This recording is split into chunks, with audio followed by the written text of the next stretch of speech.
Ainda sobre prédio rústico e propriedade rural, vale ressaltar o entendimento de dois doutrinadores, consagrados do direito do trabalho. Sérgio Pinto Martins, que entende que o prédio rústico é aquele que é destinado à atividade agrícola, mesmo que ele esteja situado dentro de uma cidade. Então, ele não precisa estar numa área geográfica rural. Ele pode estar situado dentro de uma área geográfica urbana, mas se ele se destinar à produção agrícola, ele é considerado um prédio rústico. E de forma isolada, portanto, só ele defende, Maurício Godinho diz que o prédio rústico é aquele que é situado numa área urbana e que explora uma atividade econômica, rural. E já a propriedade rural, ela seria aquela que estaria localizada numa área geográfica rural. Então, reparem que propriedade, o prédio rústico, ele pode estar situado numa área urbana. O que vai mandar a sua classificação como prédio rústico não é a sua localização, não é ele estar num espaço geográfico que é enquadrado como um espaço rural. Ele pode estar numa área urbana. O que vai determinar a sua classificação como prédio rústico é a atividade desenvolvida naquele imóvel. Se for uma atividade agrícola, ele será enquadrado como um prédio rústico. Um exemplo, que nós podemos tomar próximo da nossa realidade aqui são aqueles pequenos terrenos localizados ali no Santa Rita do Zaru, em que aquelas pessoas produzem grande parte das hortaliças que são consumidas aqui em Volta Redonda, nos mercados. É muito comum, a gente ver aquelas pessoas, aqueles pequenos produtores de Santa Rita, do Zaru, logo ali depois de Santa Cruz, vindo aos mercados aqui entregar as suas hortaliças. A propriedade deles seria prédio rústico. Aquela área de Santa Rita do Zaru é uma área que hoje não é mais considerada uma área geograficamente rural. Pelo contrário, é uma área urbana. Então, essa informação de que o prédio rústico pode estar dentro de uma área urbana, que ainda assim não será desconsiderado como área rural, já elimina o senso comum de que para ser trabalhador rural tem que estar na roça, no sentido estrito dessa palavra, numa área geográfica rural. Você pode ter um prédio rústico dentro de uma cidade. Você pode ter um prédio rústico na Avenida Paulista, em São Paulo. O que vai determinar a localização? Não. O que vai determinar é a atividade que você desenvolve naquele imóvel. Se você desenvolve uma atividade agrícola, ainda que no centro, no coração de São Paulo, na Avenida Paulista, você terá um prédio rústico para a legislação trabalhista. E aí, todas aquelas pessoas que trabalharem ali naquele prédio rústico, na Paulista, plantando alface, repolho, couve-flor, serão considerados empregados rurais. Evidentemente, se o seu empregador for empregador rural. Se ele for uma pessoa física ou uma pessoa jurídica, que explore uma atividade agroeconômica. Então, reparem que isso é muito importante, essa definição de prédio rústico, para que a gente desapegue do senso comum de que o empregado rural é o que trabalha na roça, é o que trabalha numa área geográfica rural. Não é isso.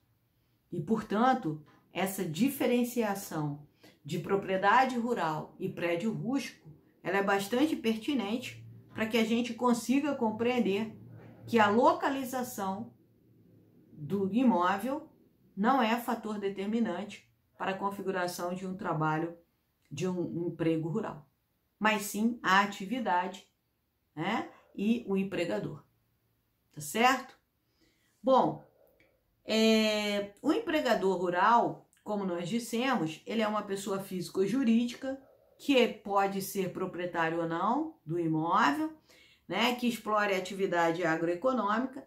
Também não precisa ser em caráter permanente, pode ser em caráter temporário, diretamente ali exercendo ou por meio de prepostos e com auxílio de empregados, tá certo?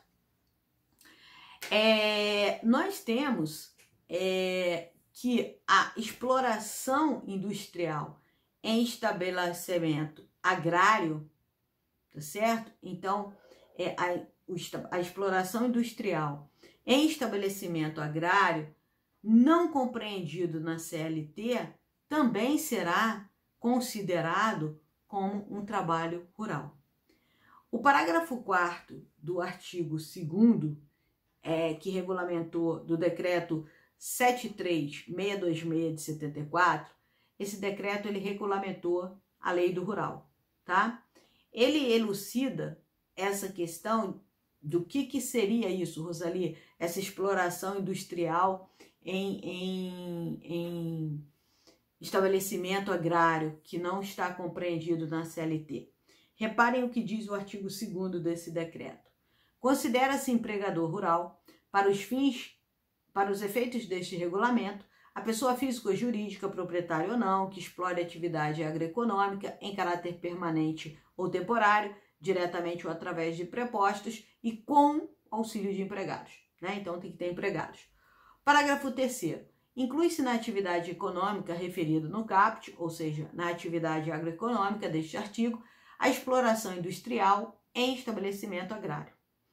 Consideram-se como exploração industrial em estabelecimento agrário, para os fins do parágrafo anterior, as atividades que compreendem o primeiro tratamento dos produtos agrários in natura, sem transformá-los em sua natureza, tais como beneficiamento, a primeira modificação e o preparo dos produtos agropecuários e hortigranjeiros e das matérias-primas de origem animal ou vegetal para posterior venda ou industrialização, o aproveitamento dos subprodutos oriundos das operações de preparo e modificação de produtos in natura, referidos no item anterior. Para os fins previstos no parágrafo 3º, não será considerada indústria rural aquela que, operando a primeira transformação do produto agrário, altere a sua natureza, retirando-lhe a condição de matéria-prima. Então, o que quer dizer isso? Ora, o processo de industrialização de um produto, seja ele qual for, ele compreende a transformação da matéria-prima na sua aparência ou na sua qualidade. Então, o processo industrial, ele envolve, apesar dele envolver vários métodos, somente o da transformação da aparência foi considerado para diferenciar, para fins trabalhistas, uma indústria urbana de uma rural. Então, se você inicia um processo de industrialização em que você transforma a aparência de um produto, de modo que a sua aparência in natura, a sua aparência natural, ela fique totalmente modificada, você terá um processo de industrialização urbana e, portanto, os trabalhadores envolvidos ali serão trabalhadores urbanos. Agora, se você preserva a aparência da matéria-prima, se você preserva, ainda que ela passe por um processo de industrialização, essa industrialização poderá ser considerada uma industrialização rural e, portanto, os trabalhadores dessa indústria serão trabalhadores rurais. A gente vai ver isso com detalhes e exemplos no próximo vídeo. Já volto.